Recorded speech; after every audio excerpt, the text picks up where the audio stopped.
सर्व पितृ देवताभ्यो नमः। प्रिय भक्तजनों, अश्विन मास की अमावस्या तिथि को पितृ अमावस्या के नाम से जाना जाता है। पितृ अमावस्या का हिंदू धर्म में विशेष ही महत्व है। तो आज की कथा में मैं आपको पितृ अमावस्या की कथा, गीता के 7वें अध्याय का रसपान पाठ कराऊंगी। तो आप कथा को पूरा अवश्य सुनिए, जिससे आपको पितृदोष से मुक्ति मिल सके। तो आइए अपने अपने पितरों का ध्यान करते हुए कथा का रसपान करते हैं। देवताओं की पितृगण अग्निश्वात, जो सोमपत लोक में निवास करते हैं, उनकी मानसी कन्या अछोदा नाम की एक नदी के रूप में अवस्थित हुई। मत्स्य पुराण में अछोदा सरोवर और अछोदा नदी का जिक्र मिलता है, जो कि कश्मीर में स्थित है। एक बार अछोदा ने 1000 वर्ष तक तपस्या की, जिससे प्रसन्न होकर देवताओं के पितृगण अग्निश्वात और भविष्यपद अपने अपने पितृगण अमावस्या के साथ अछोदा को वरदान देने के लिए अश्विन अमावस्या के दिन उपस्थित हुए। उन्होंने अछोदा से कहा, हे पुत्री, हम सभी तुम्हारी तपस्या से प्रसन्न हैं, इसलिए जो चाहो वर मांग लो। लेकिन अछोदा ने अपने पितरों की तरफ ध्यान नहीं दिया। वह अति तेजस्वी पितृ अमावस्या को अपलक निहारती रही। पितरों को बार बार कहने पर भी उसने कहा, हे भगवान, क्या आप मुझे सचमुच वरदान देना चाहते हैं? इस पर तेजस्वी पितृ अमावस्या ने कहा, हे अछोदा, वरदान पर तुम्हारा अधिकार सिद्ध है, इसलिए निसंकोच कहो। अछोदा ने कहा, भगवान, यदि आप मुझे वरदान देना चाहते हैं तो मैं तत्क्षण आपके साथ रमण कर आनंद लेना चाहती हूँ। अछोदा की इस तरह कहे जाने पर सभी पितृ क्रोधित हो गए।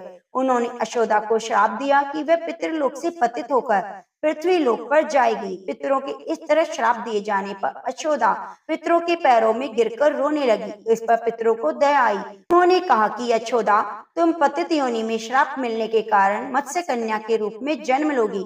पितरों ने आगे कहा कि भगवान ब्रह्मा के वंशज महर्षि पराशर तुम्हें पति के रूप में प्राप्त होंगे। तुम्हारे गर्भ से भगवान व्यास जन्म लेंगे। उसके उपरांत भी अन्य दिव्य वंशों में जन्म लेते हुए तुम श्राप मुक्त होकर पुनः पितृलोक में वापस आ जाओगी।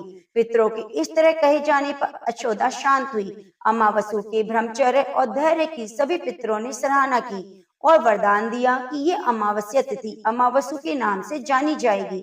जो प्राणी किसी भी दिन श्राद्ध न कर पाए, वह केवल अमावस्या के दिन श्राद्ध तर्पण करके सभी बीते 14 महीनों का पुण्य प्राप्त करके पितरों को तृप्त कर सकते हैं। तभी से प्रत्येक माह की अमावस्या तिथि को सर्वाधिक महत्व दिया गया और यह तिथि सर्व पितृ श्राद्ध के रूप में मनाई जाती है। उसी पाप के प्रायश्चित हेतु कालांतर में यशोदा महर्षि पराशर की पत्नी और वेद व्यास की माता सत्यवती बनी थी। तत्पश्चात समुद्र के अंशभूत शांतनु की पत्नी हुई। 2 पुत्र चित्रांगद और विचित्र वीर्य को जन्म दिया। इन्हीं के नाम से कलयुग में अष्टका श्राद्ध मनाया जाता है। प्रिय भक्तजनों, आइए अमावस्या की दूसरी कथा को सुनते हैं। रामायण में माता सीता द्वारा पिंड दान देकर राजा दशरथ की आत्मा को मोक्ष मिलने का संदर्भ आपने सुना होगा। वनवास के समय भगवान राम, लक्ष्मण और सीता जी पितृपक्ष के दौरान श्राद्ध करने के लिए गया धाम पहुँचे। वहाँ श्राद्ध करने के लिए आवश्यक सामग्री जुटाने के लिए राम और लक्ष्मण जी नगर की ओर चल दिए। उधर दोपहर हो गई। पिंडदान का मुहूर्त निकला जा रहा था और सीता जी की व्याकुलता बढ़ती जा रही थी। तभी दशरथ जी की आत्मा ने आकर सीता जी से पिंडदान की मांग कर दी। गया जी के आगे फल्गुन नदी पर सीता माता अकेली बैठी बड़ी असमंजस में पड़ गई। उन्होंने फल्गुन नदी के साथ बट वृक्ष, केतकी के फूल और गाय को साक्षी मानकर बालू का पिंड बनाकर स्वर्गीय राजा दशरथ के निमित्त पिंड दान दे दिया। थोड़ी देर बाद भगवान श्री राम और लक्ष्मण जी लौटे तो उन्होंने कहा कि समय निकल जाने के कारण मैंने स्वयं भी पिताजी का पिंडदान कर दिया। बिना सामग्री के पिंडदान कैसे हो सकता है? यह सोचकर भगवान श्री राम ने सीता जी से इस बात का प्रमाण मांगा। सीता जी कहने लगी, हे स्वामी, मैं बिल्कुल सत्य कह रही हूँ, मैंने पिंडदान कर दिया। अगर आपको विश्वास ना हो तो आप फल्गुन नदी, केतकी फूल, गाय और वट वृक्ष से पूछ सकते हैं। इन्हीं के सामने मैंने श्राद्ध कर्म की गवाही इनसे दिलवाई थी। लेकिन फल्गुन नदी, गाय और केतकी के फूल तीनों ही इस बात से मुकर गए से वट वृक्ष ने ही सही बात की। तब सीता जी ने राजा दशरथ का ध्यान करके उनसे गवाही देने की प्रार्थना की। दशरथ जी ने सीता जी की प्रार्थना स्वीकार की और घोषणा की, समय पर सीता ने मुझे पिंडदान किया। तब कहीं जाकर श्री राम जी आश्वस्त हुए। लेकिन तीनों गवाहों द्वारा झूठ बोलने पर सीता जी ने क्रोधित होकर उन्हें श्राप दे दिया कि फल्गुन नदी, जा तू सिर्फ नाम की नदी रहेगी, तुझ में पानी नहीं रहेगा। इस कारण आज भी गया जी में नदी सूखी रहती है। गाय को श्राप दिया कि तू पूजनीय होकर भी लोगों का झूठा खाएगी। केतकी के फूल को श्राप दिया कि झूठी गवाही देने के कारण तुझे पूजा में कभी नहीं चढ़ाया जाएगा। वट वृक्ष को सीता जी का आशीर्वाद मिला, उसे लंबी आयु प्राप्त होगी और दूसरों को छाया प्रदान करेगा। पतिव्रता स्त्री तेरा ध्यान करके अपने पति की दीर्घायु की कामना करेगी। एक नगर में एक राजा रहता था। उसके राज्य के लोग अपने परिवार के साथ सुखी जीवन व्यतीत करते थे। राजा की रानी बहुत ही धार्मिक विचारों वाली थी। राजा के महल के सामने एक साहूकार की हवेली थी। उस साहूकार की पत्नी से रानी की घनिष्ठ मित्रता थी।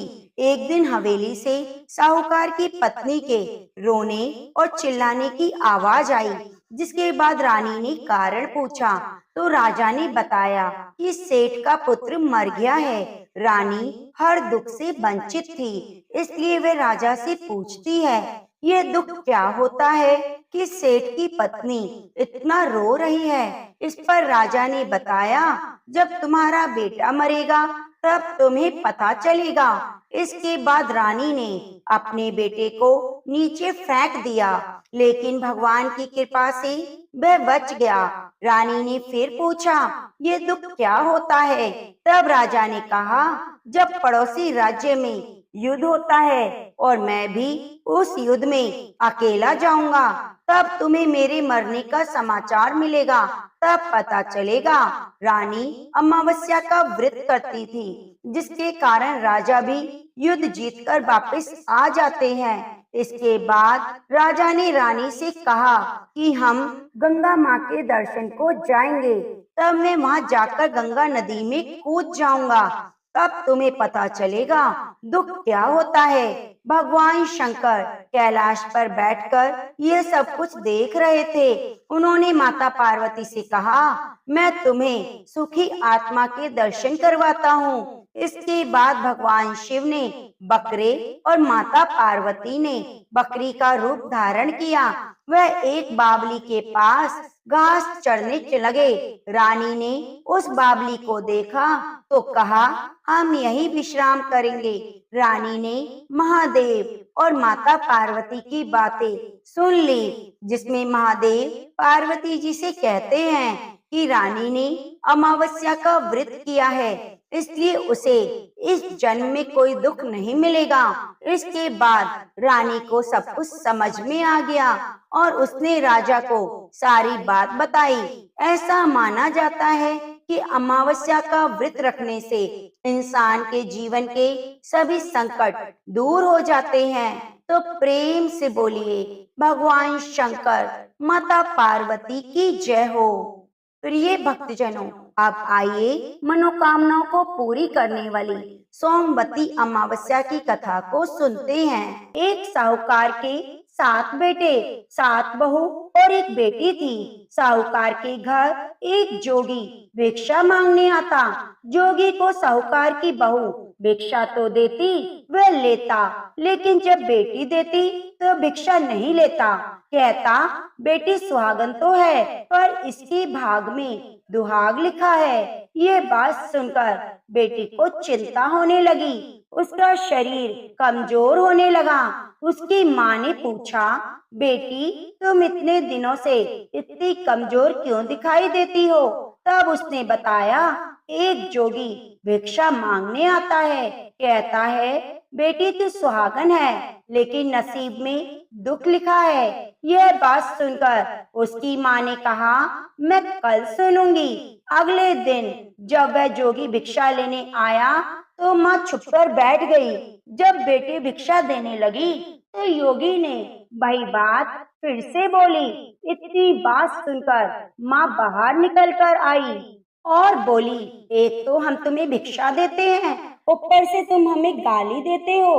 तब जोगी बोला, मैं गाली नहीं देता, जो सच है वही बोलता हूँ। इसके भाग्य में जो लिखा है वही कहता हूँ। माँ ने जोगी से कहा, तुम्हें पता है इसके भाग्य में दुख लिखा है, तो ये बताओ कैसे दूर होगा।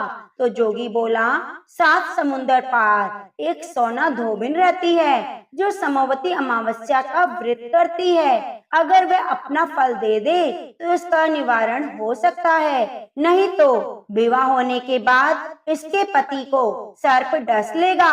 यह बात सुनकर माँ रोने लगी और सोना धोबिन की तलाश में जाने लगी। चलते चलते रास्ते में तेज धूप पड़ने लगी तो साहूकारनी एक पीपल के पेड़ के नीचे बैठ गई। उस पीपल के पेड़ में एक गरुड़ पक्षी का घोंसला था, जिसमें गरुड़ का छोटा बच्चा था। साहूकारनी को घोंसले के पास एक सर्प जाता दिखाई दिया, तो उसने बच्चे को बचाने के लिए सांप को मार डाला और ढाल से ढक दिया। जब गरुड़ और पक्षी आए तो घोंसले के पास खून देखकर क्रोधित हो गए और साहूकारनी को चोंच मारने लगे। तब साहूकारनी बोली, मैंने तो तुम्हारे बच्चे की जान बचाई है, ये सर्प तुम्हारे बच्चे को डसने वाला था तो मैंने मार गिराया। गरुड़ ने सर्प की ओर देखकर कहा कि तुमने हमारे बच्चे की जान बचाई, अब तुम्हें जो मांगना है मांगो। तब साहूकारनी बोली, मुझे 7 समुंदर पार सोना धोबिन के घर छोड़कर आओ। गरुड़ ने साहूकारनी को अपनी पीठ पर बैठाकर 7 समुंदर पार सोना धोबिन के घर छोड़ आया। वहां जाकर साहूकारनी ने सोचा कि सोना धोबिन को कैसे राजी किया जाए। सोना धोबिन के 7 बेटे थे, 7 बहुएं काम काज को लेकर बड़ी लड़ती, काम भी ना करती। रात को जब सब सो जाते तो साहूकारनी सोना धोबिन के घर जाती और सारा काम करती, गायों को नहलाती, घर की सफाई करती, रसोई का काम करती, चौका बर्तन करती, आटा पीसती, कपड़े धोती, पानी भरती और दिन होने से पहले चली जाती। बहू सोचती, ये सारा काम कौन कर रहा है, लेकिन कभी भी एक दूसरे से नहीं पूछती कि ये सब काम कौन करता है। एक दिन धोबन ने कहा, तुम आजकल लड़ती भी नहीं और काम ठीक कर रही हो। तो बहुओं ने कहा, सासू जी, काम तो हमें ही करना है, चाहे हम लड़कर करें या राजी से करें, इसीलिए लड़ाई करने का क्या फायदा। सोना धोबिन ने सोचा, आज देखा जाए कौन सी बहू काम करती है, और वह रात को सोई नहीं। उसने देखा रात को एक स्त्री आई, पूरा काम करके जाने लगी। तो सोना धोबिन ने बोला, तुम कौन हो और ऐसे काम की क्या जरूरत है। तब साहूकारनी ने कहा, जरूरत है तभी तो काम कर रही हूँ। सोना धोबिन ने पूछा, तुम्हें क्या चाहिए। साहूकारनी बोली, पहले मुझे वचन दो, तब मैं बताऊंगी। सोना धोबिन ने वचन देकर कहा, अब बताओ। मैं वचन देती हूँ। साहूकारनी बोली, मेरी बेटी के भाग में दुख लिखा है, अगर आप चलकर उसे सुहाग दें और समोवती करें। तो सोना धोबिन अपने बेटे बहू से बोली, मैं साहूकारनी के साथ जा रही हूँ, यदि पीछे से तुम्हारे पिताजी ना रहे तो तेल घी के कूप में डालकर छोड़ देना। फिर वह साहूकारनी के साथ चली जाती है। अब जब साहूकार की बेटी का ब्याह होने लगा तो दूल्हा फेरों पर बैठ गया। सोना धोबिन दूल्हे के घुटने के पास कच्चा करवा रख देती है। उसमें दूध डाल और तात का तार लेकर बैठ गई। थोड़ी देर बाद सांप दूल्हे को ढसने आया। सोना धोबिन ने करवा आगे रखा, तार से बांध दिया, लेकिन दूल्हा डर के मारे मर गया। तब सोना धोबिन ने टीके में से रोली निकाली, मांग से सिंदूर निकाला, आंख में से काजल निकाला और मेहंदी निकालकर छोटी उंगली से छींटे मारे और बोली, आज तक मैंने जितनी समोवती करी है उनका फल साहूकार के बेटे को लग जाए और आगे जो मैं समोवती करूं वह मेरे बेटे को लगे। इतना कहते ही दूल्हा जीवित हो गया। अब समोवती की सब जय जय बोलने लगे। सोना धोबिन वापिस जाने लगी। साहूकारनी बोली कि तुमने मेरे जवाई को नया जीवन दान दिया है, इसलिए कुछ भी मांगो। वह बोली, मुझे तो कुछ नहीं चाहिए, सिर्फ एक हांडी दे दो। वह हांडी लेकर चली जाती है। रास्ते में समोवती आती है तो हांडी की 108 परिक्रमा लगाकर पीपल के पेड़ के नीचे गाड़ कर घर आ जाती है। घर आकर देखती है उसका पति मरा हुआ है, तेल घी के कूप में पड़ा है। तब वह टीके में से रोली निकालती है, मांग से सिंदूर निकालती है, आंख में से काजल और हाथ में से मेहंदी निकालकर छोटी उंगली से छींटे देती है और बोली, मैंने जो रास्ते में समोवती की उसका फल मेरे पति को लगे। इतना कहते ही उसका पति उठकर बैठ गया। घर का ज्योतिष आया, बोला, जजमान, समोवती अमावस्या को मेरे लिए क्या दक्षिणा है? सोना धोबिन बोली, मुझे तो समोवती रास्ते में आई तो कुछ भी नहीं किया, जो कुछ किया पीपल के पेड़ के नीचे गाड़ दिया। ज्योतिष ब्राह्मण ने जाकर खोद कर देखा तो 108 और 13 सोने के चक्कर मिले। ज्योतिष ब्राह्मण सबको घर ले आया और बोला, ऐसी फेरी की है और मुझे बोल दिया कुछ भी नहीं किया। सोना धोबिन बोली, यह तो तुम्हारे भाग से हुआ है, इसलिए तुम ले जाओ। ब्राह्मण बोला, मेरा तो इसमें चौथी पाती है, बाकी आपका मन हो उसे दे दो। सारी नगरी में बोल दिया कि सब समोवती अमावस्या का व्रत जरूर करें। हे समोवती अमावस्या, जैसे साहूकार की बेटी को सुहाग दिया वैसे सबको देना। जैसे साहूकार के बेटे को लंबी आयु दी वैसे सबको देना। समोवती अमावस्या की कहानी कहने सुनने वाले को देना, हामी भरने वाले को देना, पूरे परिवार को देना। तो प्रेम से बोलिए, शंकर पार्वती भगवान की जय हो। जोगी भोगी दो भाई थे, दोनों अलग अलग रहा करते थे। जोगी धनी था और भोगी निर्धन, लेकिन फिर भी दोनों में बड़ा प्रेम था। जोगी की पत्नी को धन का बड़ा अभिमान था, लेकिन भोगी की पत्नी बहुत ही सरल स्वभाव की थी। पितृपक्ष आने पर जोगी की पत्नी ने उसे पितरों का श्राद्ध करने के लिए कहा, तो जोगी इसे बेकार का काम समझकर टालने का प्रयास करने लगा। किंतु उसकी पत्नी समझती थी कि अगर ऐसा नहीं करेंगे तो लोग बहुत बातें बनाएंगे, फिर उसे अपने मायके वालों को दावत पर बुलाने का और अपनी शान दिखाने का यह उचित अवसर भी जान पड़ा। तो वह अपने पति से बोली कि शायद मेरी परेशानी के कारण ऐसा कह रहे हैं, किंतु मुझे कोई परेशानी नहीं। मैं काम करने के लिए भोगी की पत्नी को बुला लूंगी, हम दोनों मिलकर सारा काम कर लेंगे। इसके बाद उसने जोगी को अपने पीहर अपने न्योता देने भेज दिया। दूसरे दिन उसके बुलाने पर भोगी की पत्नी सुबह सवेरे आकर काम में जुट गई। उसने रसोई तैयार की, तरह तरह के पकवान बनाए, फिर सभी काम निपटाकर अपने घर आ गई। आखिरकार उसे भी तो अपने पितरों का तर्पण करना था। इस अवसर पर ना जोगी की पत्नी ने उसे रोका और ना वो रुकी। जल्दी ही दोपहर हो गई। पितर भूमि पर उतरे। जोगी भोगी के पितर पहले जोगी के यहाँ गए तो क्या देखते हैं, उसकी ससुराल वाले वहाँ पर पहले से ही भोजन करने में जुटे हुए हैं।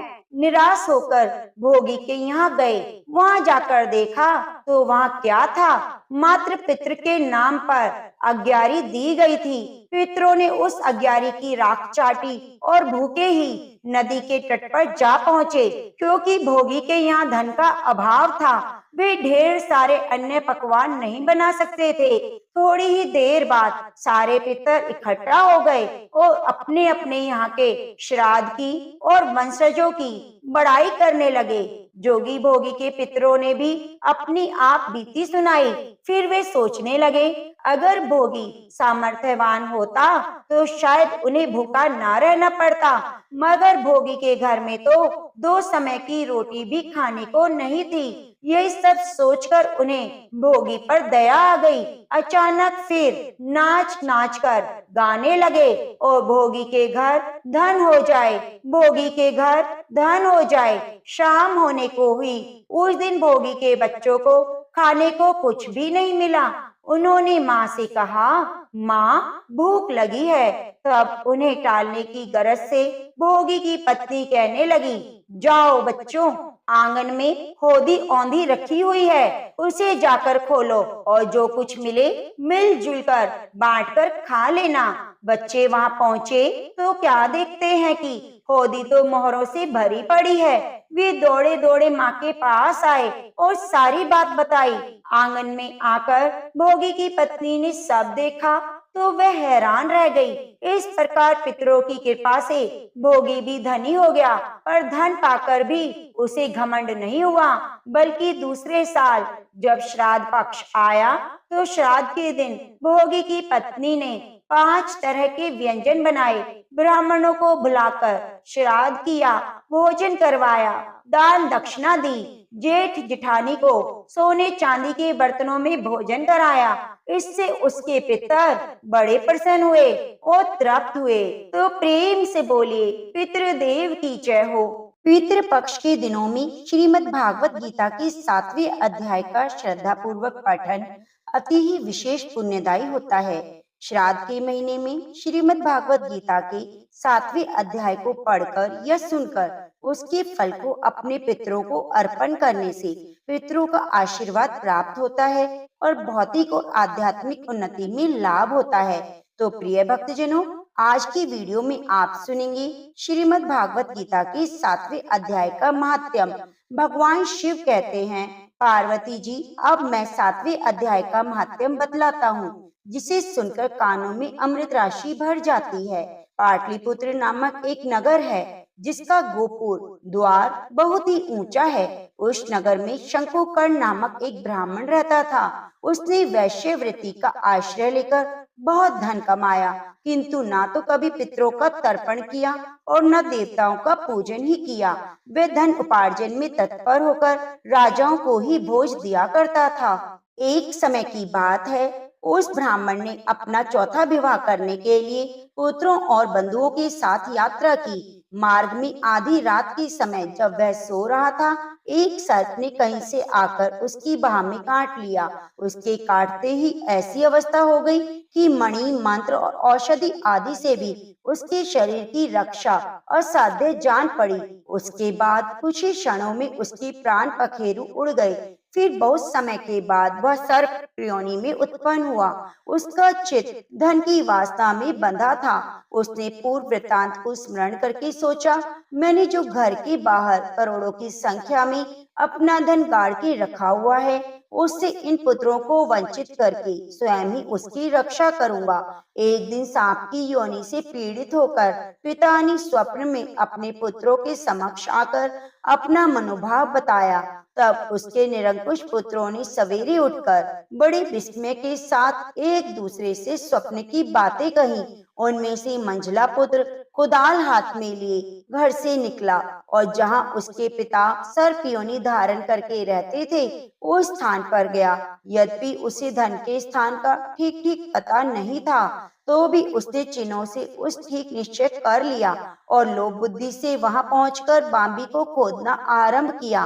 तब उस बांबी से बड़ा भयानक सांप प्रकट हुआ और बोला, ओ मूढ़, तू कौन है, किस लिए आया है, क्यों बिल खोद रहा है, अथवा किसने तुझे भेजा है, ये सारी बातें मेरे सामने बता। पुत्र बोला, मैं आपका पुत्र हूँ, मेरा नाम शिव है। मैं रात्रि में देखे हुए सपने से विस्मित होकर यह स्वर्ण लेने कौतूहल से आया हूँ।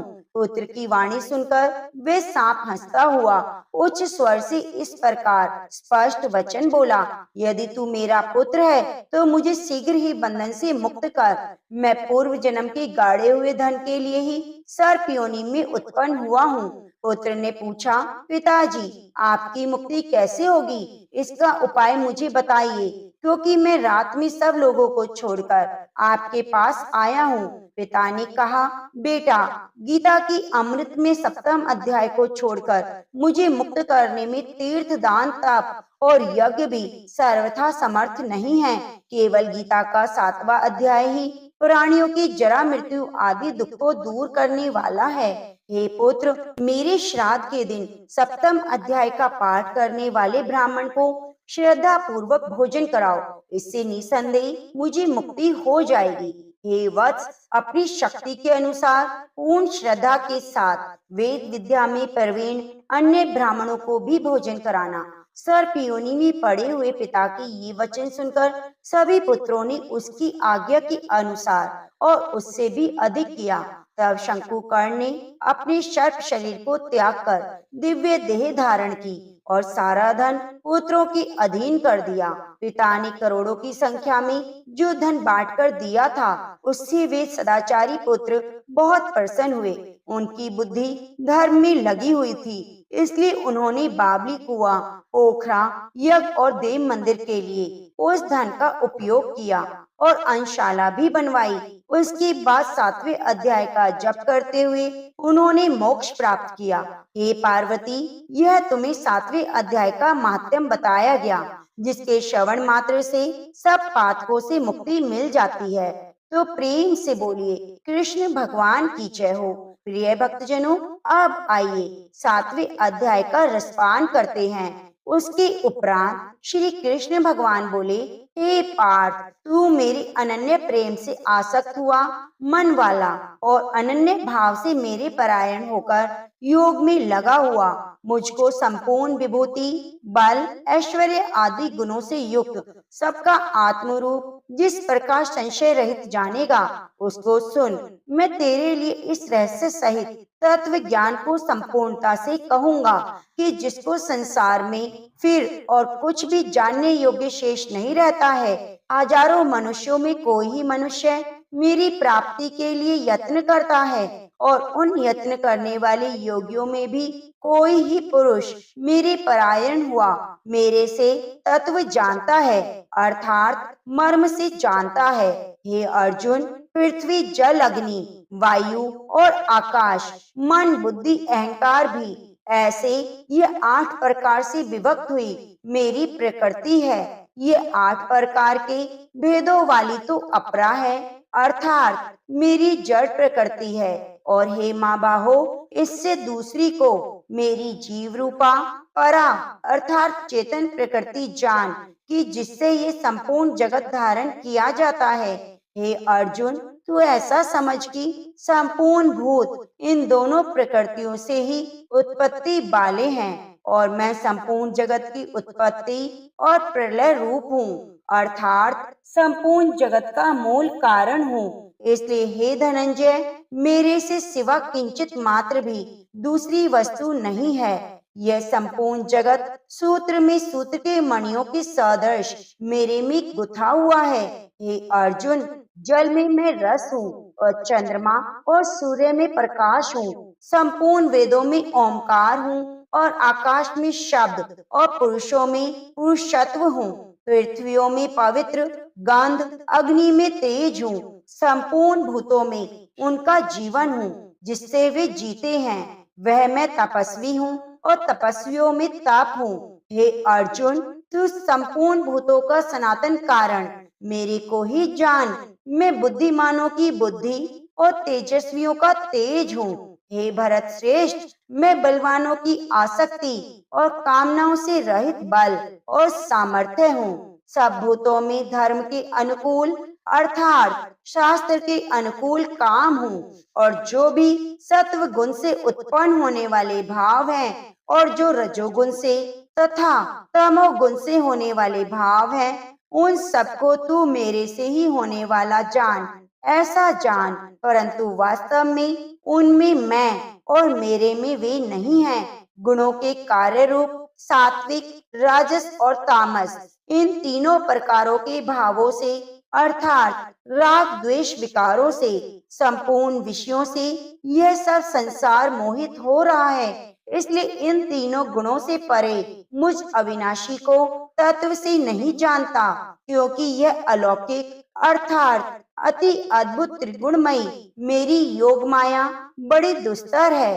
परंतु जो पुरुष मेरे को ही निरंतर भजते हैं, वे इस माया को उल्लंघन कर जाते हैं, अर्थात संसार से तर जाते हैं। ऐसा सुगम उपाय होने पर भी माया द्वारा हरे हुए ज्ञान वाले और आसुरी स्वभाव को धारण किए हुए मनुष्यों में नीच और दूषित कर्म करने वाले मूढ़ लोग तो मेरे को नहीं भजते हैं।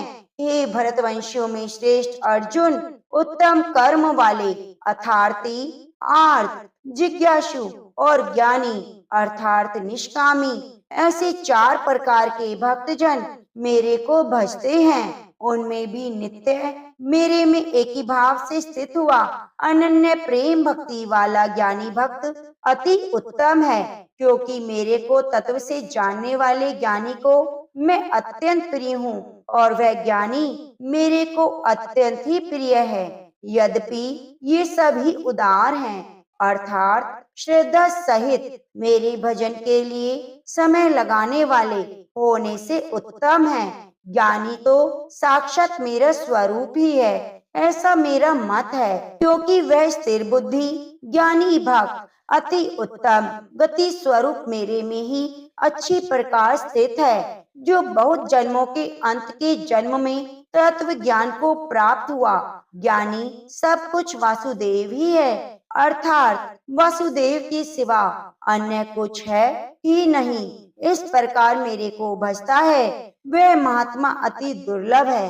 हे अर्जुन, जो विषय आसक्त पुरुष है, वे तो अपने स्वभाव से प्रेरे हुए अर्थात उन भोगों की कामना द्वारा ज्ञान से भ्रष्ट हुए उस नियम को धारण करके, अर्थात जिस देवता की पूजा के लिए जो नियम लोक में प्रसिद्ध हैं, उस नियम को धारण करके अन्य देवताओं को भजते हैं, पूजते हैं। जो सकामी भक्त जिस देवता के स्वरूप को श्रद्धा से पूजना चाहता है, उस भक्त की मैं उस देवता के प्रति श्रद्धा को स्थिर करता हूँ। वह पुरुष उस श्रद्धा से युक्त हुआ उस देवता के पूजन की चेष्टा करता है और उस देवता से मेरे द्वारा ही विधान किए हुए इच्छित भोगों को निसंदेह प्राप्त होता है।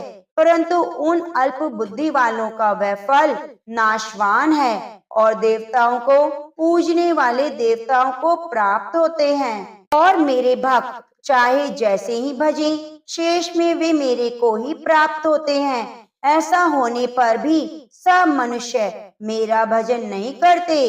इसका कारण यह है कि बुद्धिहीन पुरुष मेरे अनुत्तम अर्थात जिससे उत्तम और कुछ भी नहीं ऐसे अविनाशी परम भाव को अर्थात अजन्मा अविनाशी हुआ भी अपनी माया से प्रकट होता हूँ, ऐसे प्रभाव को तत्व से न जानते हुए मन इंद्रियों से परे मुझ सच्चिदानंद घन परमात्मा को मनुष्य की भांति जन्म कर भक्ति भाव को प्राप्त हुआ मानते हैं। अपनी योग माया से छिपा हुआ मैं सबके प्रत्यक्ष नहीं होता, इसलिए यह अज्ञानी मनुष्य मुझ जन्म रहित अविनाशी परमात्मा को तत्व से नहीं जानता, अर्थात मेरे को जन्मने मरने वाला समझता है। हे अर्जुन, पूर्व में व्यतीत हुए और वर्तमान में स्थित और आगे होने वाले सब भूतों को मैं जानता हूँ। परंतु मेरे को कोई भी श्रद्धा भक्ति रहित पुरुष नहीं जानता, क्योंकि हे भरतवंशी अर्जुन, संसार में इच्छा और द्वेष से उत्पन्न हुए सुख दुख द्वंद्व रूप मोह से संपूर्ण प्राणी अज्ञानता से प्राप्त हो रहे हैं, परंतु निष्काम भाव से श्रेष्ठ कर्मों का आचरण करने वाले जिन पुरुषों का पाप नष्ट हो गया है, वे राग द्वेष द्वंद्व रूप मोह से मुक्त हुए और दृढ़ निश्चय वाले पुरुष मेरे को सब प्रकार से भजते हैं। जो मेरे शरण होकर जरा और मरण से छूटने के लिए यत्न करते हैं, वे पुरुष उस ब्रह्म को तथा संपूर्ण अध्यात्म को, संपूर्ण कर्म को जानते हैं। जो पुरुष अधिभूत और अधिदेव के सहित, अधियज्ञ के सहित सबका आत्म रूप मेरे को जानते हैं, अर्थात जिसे भाप बादल धूम पानी और बर्फ ये सभी जल रूप है, वैसे ही अधिभूत अधिदेव अधियज्ञ आदि सब कुछ वासुदेव स्वरूप है। जो ऐसा जानते हैं, वे युक्त चित्त वाले पुरुष अंत काल में मुझको ही जानते हैं, अर्थात प्राप्त होते हैं। इति श्रीमद् भागवत गीता रूपी उपनिषद एवं ब्रह्म विद्या योग शास्त्र विषयक श्री कृष्ण और अर्जुन के संवाद में ज्ञान विज्ञान योग नामक 7वां अध्याय संपूर्ण हुआ। तो बोलो प्रेम से श्री कृष्ण भगवान की जय हो। प्रिय भक्तजनों, गीता के 7वें अध्याय का महात्म्य और सार का नित्य प्रति श्रवण करने से हमें पितृ ऋण से मुक्ति मिलती है। तो आप भक्तजनों इस अध्याय को नित्य नियम से जरूर श्रवण कीजिए। धन्यवाद।